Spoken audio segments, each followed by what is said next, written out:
নতুন ধরন নতুন ধারণা এই স্লোগানে যাত্রা শুরু করলো নতুন জাতীয় দৈনিক আগামীর সময়। মঙ্গলবার সন্ধ্যায় ঝলমলে আয়োজনের মধ্য দিয়ে জমকালো উদ্বোধনী অনুষ্ঠান হয় রাজধানীর 5 তারকা হোটেল প্যান প্যাসিফিক সোনারগাঁওয়ে। এতে অংশ নেন রাজনীতিবিদ, সাংবাদিক, ব্যবসায়ী সহ বিভিন্ন অঙ্গনের বিশিষ্টজনরা।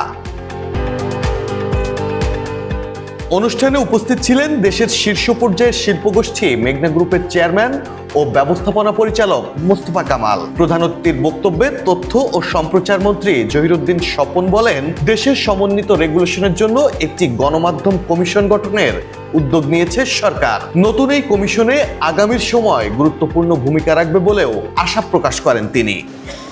আমি দৃঢ়ভাবে বিশ্বাস করি আগামীর সময় অতীত এবং বর্তমান সম্পর্কে অবশ্যই সজাগ আছে এবং এই ধরনের নানান অংশীদারদেরকে সাথে নিয়ে আমরা বাংলাদেশে একটা স্বাধীন গণমাধ্যম পরিবেশকে নিশ্চিত করার জন্য আমাদের দলের পক্ষ থেকে যে প্রতিশ্রুতি আমাদের নেতা তারেক রহমান ঘোষণা করেছেন, সেই লক্ষ্যে আমরা একটা স্বাধীন গণমাধ্যম কমিশন তৈরি করতে চাই।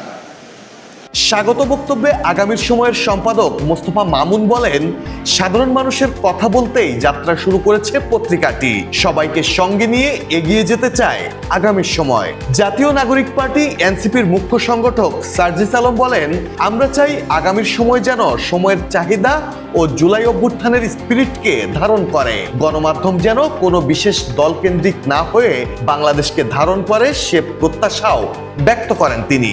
প্রত্যাশা থাকবে যে সবকিছুর ঊর্ধ্বে গিয়ে আগামীর সময় আগামীর বাংলাদেশকে ধারণ করবে।